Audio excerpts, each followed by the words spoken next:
What's good, Guardians? Today, we're talking about the recent announcement from Bungie on this year's returning Guardian games and how they'll work for new players like myself. We're going to be breaking down the entire event in this video to showcase all that you can do to take advantage of this event that runs from May 2nd through the 23rd.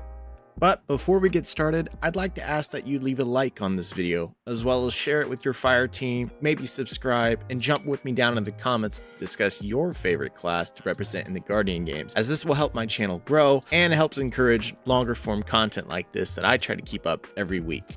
So first things first, let's start on how to win the Guardian games and what they're scored on. Bungie tells us that medallions in multiple tiers, starting with bronze, going all the way to platinum during the event, can be earned daily to crown the class that banks the most. So each day, every class of Guardian, whether you're a Hunter, Warlock, or Titan, will battle it out to be crowned the best of each day. These medallions are the most important currency during the event. Keep that in mind. Next, how can we earn these medallions? Bungie says that there are multiple ways across different modes to earn the medallions as follows. Activities that award the lowest tier, bronze and silver medallions include Gambit, Quick Play Crucible matches, and anything from the Vanguard playlist, as well as most Neptune activities and Defiant Battlegrounds. For the higher gold and platinum medallions, you'll want to play Nightfall, Raids, Dungeons, Competitive Crucible and 3v3, Trials of Osiris, or Defiant Battlegrounds on Legend. There's also going to be what they call contender cards, which can be purchased for in-game glimmer to help boost your medallion rewards, and they work like this. Contender cards are 1,000 glimmer, and they also award gold medallions, which you can earn even if you're doing low-level activities. It will automatically award you a gold medallion regardless. But here's the catch. You can only carry 2 of these contender cards at any time. One for strikes and Gambit, and the other one focused on the Crucible. If you want higher tier rewards, you can purchase platinum contender cards that of course reward platinum medallion. But these ones will cost 1,500 glimmer each, and they are still limited to only 2 at a time. Now, it's not clear with their wording if these are counted separately than the gold contender cards, so again, we'll have to wait and see how things work on May 2nd. But those are the basics on how Guardian games work and how they're scored and what you can do to maximize your contribution to your class of Guardian. But that's not all that's happening in the games. Of course, we got to talk about weapons during the event. Bungie says the Tidal Void SMG is coming back with new perks like the fan favorite Repulsor Brace. Repulsor Brace is a perk that means defeating a Void debuff target will grant you an overshield, which is really awesome and may be familiar if you've been using the Vexcalibur this season. I know I would definitely be going for this weapon to add to my Hunter Void builds for sure. On top of that, this year's new featured Guardian Games weapon is the Taraxipos. It's the first ever legendary strand scout rifle. Upon first glance, it kind of looks like our vendor seasonal scout rifle, which is also very good, but it'll be nice to have a strand version, and I'm looking forward to picking this up as well. As far as what perks it will come with, Bungie's still leaving that reveal for a later date. Also, they seem to tease at something by adding, while we won't spoil the new perks for now, what we can tell you though is this. Maybe have your crafted weapons on when you're about to deposit your medallions. Wink, wink. So I don't know. Keep that in mind when you're dunking your medallions during the season. Maybe it'll unlock new perks for our crafted weapons. Who knows? Moving on from this year's new and returning weapons, Bungie talks about high stakes and high scores by saying strike scoring that was introduced in last year's games are coming back, and here's how strike scoring will work. Earning a high score will unlock potent buffs for your weapons and abilities. So even if you don't get your desired score the first run through, you can keep trying to take advantage of the boost to gain more strike medals and more points and even stronger buffs. Those buffs only work on Guardian Games playlist, however, so make good use of those. And on that remark of Guardian Games playlist, let's talk about them in greater detail.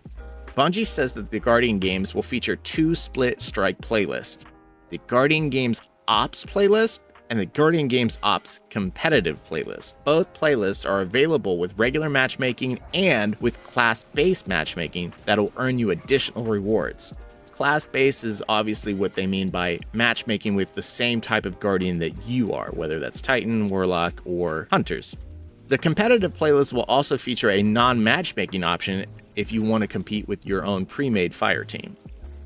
Both of these playlists have strike scoring active, the difference being that the Ops playlist features all of the currently available strikes, while the competitive playlist focuses on a weekly strike that operates like a Nightfall with modifiers and a hero difficulty scaling. So go out there, Guardian, earn those medallions, and take them back to the tower to dunk for your class. Also, a little fun fact, if you're looking to brag about your high score numbers, your class item will reflect that score by changing color, and it'll also glow in a unique way if your weekly score is higher than anyone else's. So stick around the tower to see how yours stacks against other Guardians.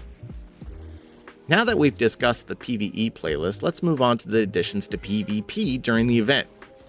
Looks like Bungie is bringing about a fan-favorite multiplayer mode, Supremacy, for the duration of the Guardian games, with the option to matchmake by Guardian class if you choose so. Each time you defeat an enemy Guardian, or one of your own teammates are defeated, they will leave behind a class-branded crest that you need to collect. So, kinda like Kill Confirmed if you've ever played games like Call of Duty. So go on out there, defeat, collect, and have fun seeing which class is best in PvP. Oh, and one last thing to mention is that just like the Guardian Games Ops playlist, there's going to be a Supremacy quest and 4 more torches in the tower delay. So don't forget to return the tower once in a while and dunk those medallions.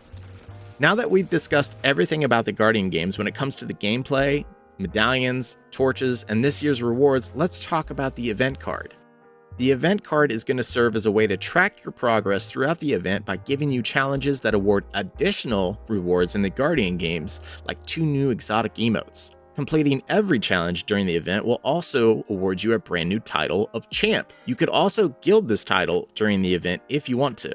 On top of that, players can upgrade the Guardian Games event card with 1,000 silver that will instantly unlock new rewards, and even more can be unlocked with the tickets you'll earn by completing those challenges. Think of it like a free and paid tiers of the Battle Pass, as the event card is available free to all Guardians.